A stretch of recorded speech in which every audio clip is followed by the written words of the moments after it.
Hey, American Literature 2 friends. We are back for part 2 of Sharon Olds.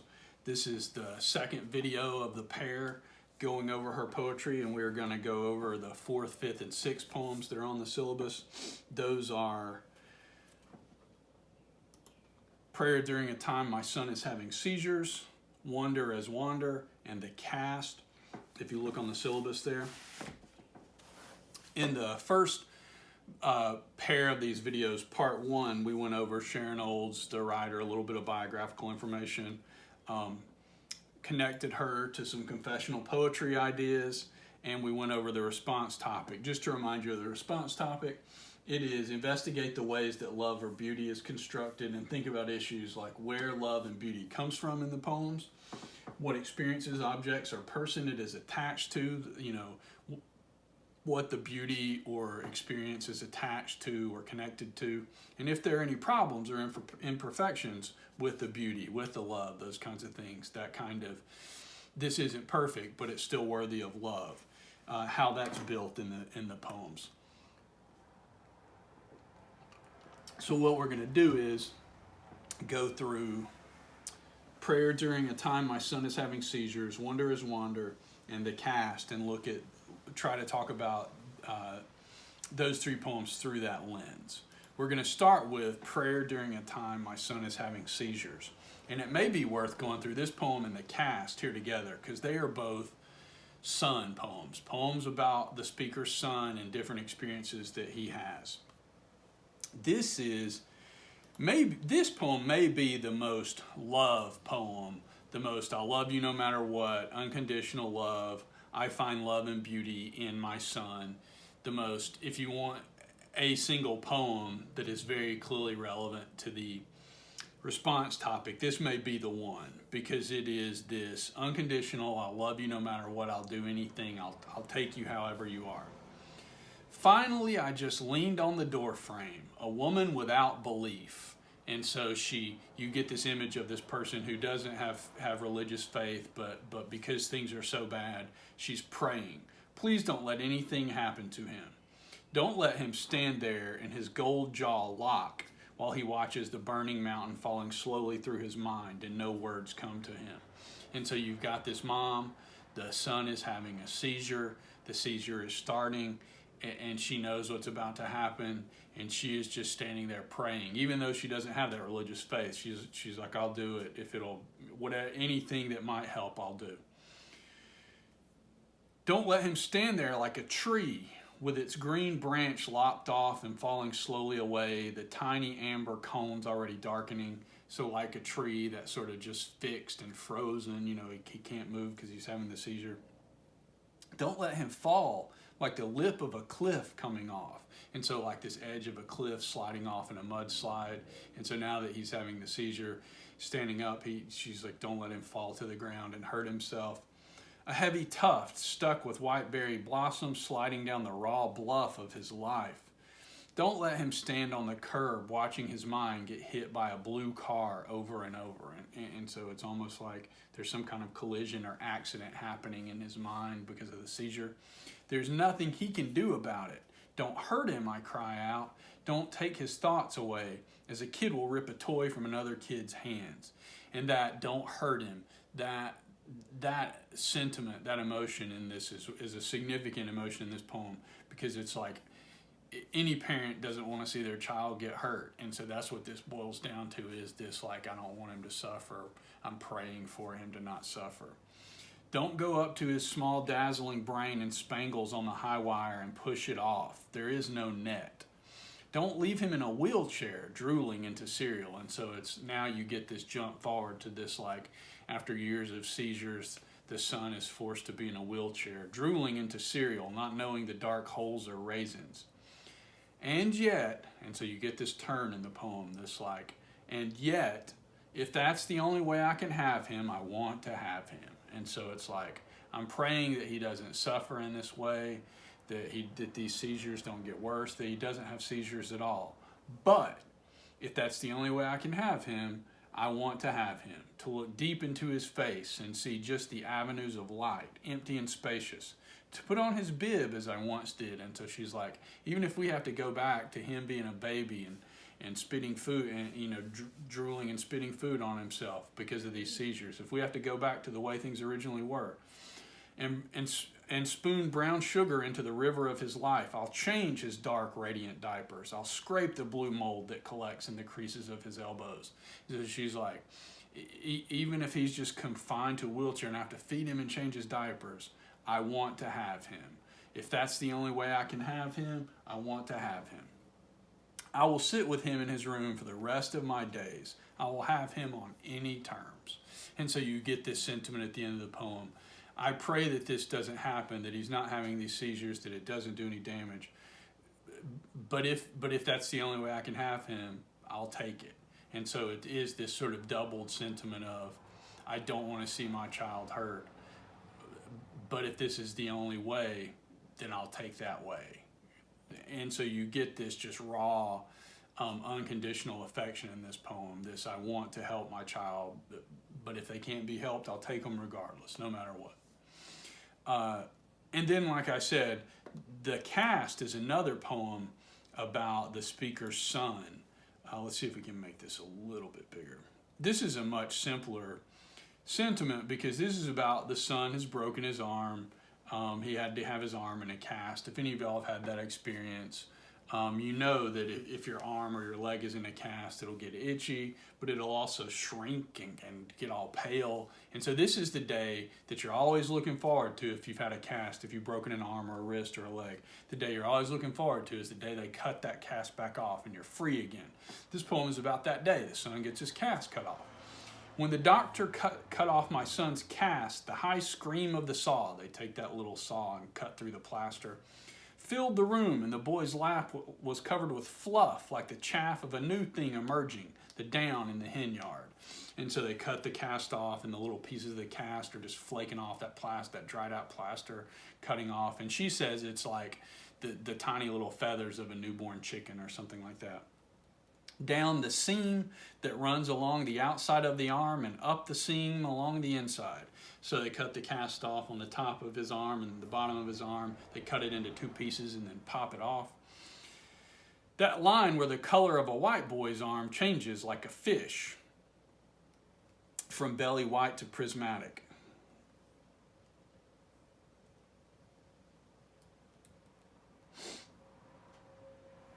The saw ranged freely, the saw just running up his arm and down his arm. The saw that does not cut flesh, the doctor told us, smiling. So it's like, no worries, it's just going to cut the cast. It's all good. Then the horrible shriek ran down in a moment to nothing. So the doctor turns the saw off. He took a sharp silver wedge like a can opener and jimmied at the cracks until with a creak, the glossy white false arm cracked. So the doctor cuts the cast apart and takes a little chisel, a little wedge, and pops the pieces apart.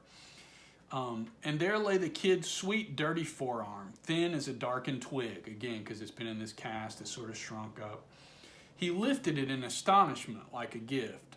It's so light, he cried, a lot of light coming out of his eyes. He fingered it and grinned. He picked up the halves. So the little kid, he picks up the pieces of the cast. Now that he's not a prisoner of it anymore, it's just like a little trophy. He's all excited. He picked up the halves and put them together and gripped it and carried it out through the waiting room, and everyone smiled. The way you smile at a wedding, so deep in us the desire to be healed and joined. So you get this contrasting image at the end of this poem because the arm has been healed, it is sealed back together, it has come back together, and the proof of that is that they can break the cast apart. So you have a broken arm, which is now healed, and a cast, which was sealed together on his arm, is now broken apart to free the healed arm. So there is this contrasting imagery built up in this poem, which is the cast gets broken off to now that the arm is healed back together from being broken. So the poem is built on that contrast and that setup, and the little boy being so happy, he takes the two pieces of the cast and puts them back together and is carrying them around like a trophy, the trophy of his healed up arm. And then the last poem that's on the syllabus, Wonder is Wander. This is a poem where the speaker is a child, not talking about her child, not a parent talking about a child, but a child talking about a parent. And in this case, her mom, who is older. And one of the things that is important about this poem is this poem is about the mom has lived long enough to outlive all of her husband, her friends, the people who were her contemporary friends. She has outlived them. And so they're, in a sense, even though she has her family and these people, she is lonely or alone because everybody who was her contemporary friend is gone. At dusk, so it's sunset, on those evenings, she does not go out. My mother potters around her house. So the mom is just, wandering around the house, doing little tasks, cleaning up little things. Her daily helpers are gone. There's no one there, no one to tell what to do. She wanders around. Sometimes she talks to herself. She doesn't have anybody else to talk to. Maybe home health or something like that is gone. She's, something like that. Sometimes she suddenly throws out her arms and screams, high notes lying here and there on the carpets, like bodies touched by a downed wire. She journeys, she quests, she Marco Polos through the gilded, gleamy loot rooms. Who is she? And so the mom is just wandering around the rooms of her house. She's the only person in the house now. I feel now that I do not know her, and for all my staring, I have not seen her, like the song we sang when we were small. And so the speaker remembers when the mom and the child were younger and singing this little hymn together. I wonder as I wander out under the sky how Jesus the Savior was born for to die, for poor lonely people like you and like I. So she remembers this little Christian hymn they sang as a kid, but that wonder as I wander. On the slow evenings alone, when she delays her supper, so the mom's just not eating, she's just hanging around the house, wandering around, doing little things. Walking the familiar halls past the mirrors and night windows, I wonder if my mother is tasting a life beyond this life. That idea, that part of what is happening with the mom right here is wondering where all of her friends went. And she knows that eventually she's going to go too, but she can only kind of guess. She's wondering where all those people went and if she's going to see them again. Not heaven. Her late beloved is absent. Her father absent. Her staff is absent. Maybe this is earth alone, as she had not experienced it. That she had not experienced this because she'd never been alone like this, but now everybody is gone. As if she is one of the poor lonely people, as if she is born to die. Because to get back to them, especially in this sort of Christian ideology of the song, the little hymn that the speaker remembers them singing, the only way she can not be lonely is to die and be back with them. I hold fast to the thought of her wandering in her house, a Luna moth in a chambered cage. 50 years ago, I'd squat in her garden with her red queens and try to sense the flyaways of the fairies as they kept the pollen flowing on its local path, and our breaths in their course of puffs. And so she remembers little butterflies and little bees and how they, in the garden when she was a kid, would fly away. And it's like that's almost what happened to all of the people that the mom loved, like the husband and her friends and her own parents. They all sort of flew away, and she's the last one left. They kept our eyes wide with seeing what we could see and not seeing what we could not see. And that last line, those last few lines, that last image, seeing what we could see and not seeing what we could not see. That comes back to I wonder if my mother is tasting a life beyond this life. Because the mom can only wonder at what's coming next and where everybody is that she loved when she was younger and where they went and if she will see them again. And she knows that that's coming, but she's all alone right now, her mind wandering to what might come next. And so she's still in the life that she built and that she spent her whole life building up, and the house and all those things. But she is also wondering where everybody went and what it's going to look like to see them again. And so she is wandering around the house and her mind is wandering about these things and these ideas. So you get two of these poems that are a parent looking and thinking about a child and loving their child, and then one of these poems that is the child thinking about what the mom's experiences is at sunset when she's alone in her house, alone, and everybody's gone, and where her mind wanders to. That gives us everything we need, all 6 poems from Sharon Olds. Again, if you want to come back to the response topic, this gives you a good example of love and beauty, the beauty of the cast that comes off, and the beauty of the arm healed back together, the beauty of the mom sort of wandering around her house at dusk, and this whole life she's constructed for herself. So we've got several different kinds of beauty and ways of experiencing love in these poems that should give you more than enough to pick one or two to write about in your response paper. Hopefully that was useful to you.